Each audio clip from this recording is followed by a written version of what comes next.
بسم اللہ الرحمن الرحیم۔ عورت جب آپ سے بدظن ہوگی تو بدتمیزی، بات ماننے سے انکار اور گپ شپ سے اجتناب کرے گی۔ فریڈ نے کہا تھا، سیکس ایک فطری جذبہ ہے۔ کسی سماج میں جتنی جنسی گھٹن ہوگی اتنی ہی جنسی جنونیت بڑھے گی، اور اگر اس پر اخلاقی قدغن عائد کی جائے گی تو یہ تحت الشعور کا حصہ بن جائے گا۔ اگر تم یہ جاننا چاہتے ہو کہ تمہارا دل کیا چاہتا ہے تو دیکھو کہ جب تم کہیں اکیلے چلتے ہو تو تمہارے دماغ میں کیا چل رہا ہوتا ہے۔ اپنی توانائی وضاحتوں میں ضائع نہ کریں۔ لوگ وہی سننا پسند کرتے ہیں جو ان کی سماعتوں کو اچھا لگے۔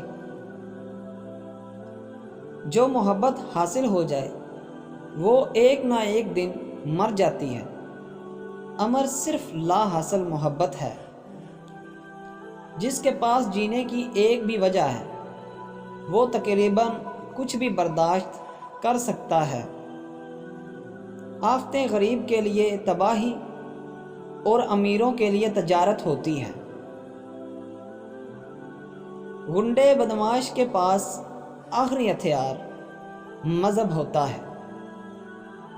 لوگ اپنی تنہائی کے خلاف جیت نہیں سکتے کیونکہ تنہائی اس دنیا کی بدترین قسم کا درد ہے۔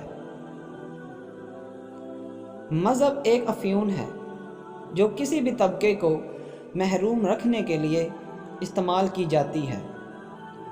جب مرد اپنے جذبات پر کنٹرول کر لیتا ہے تو عورت محبت کی بھیک مانگنے پر مجبور ہو جاتی ہے۔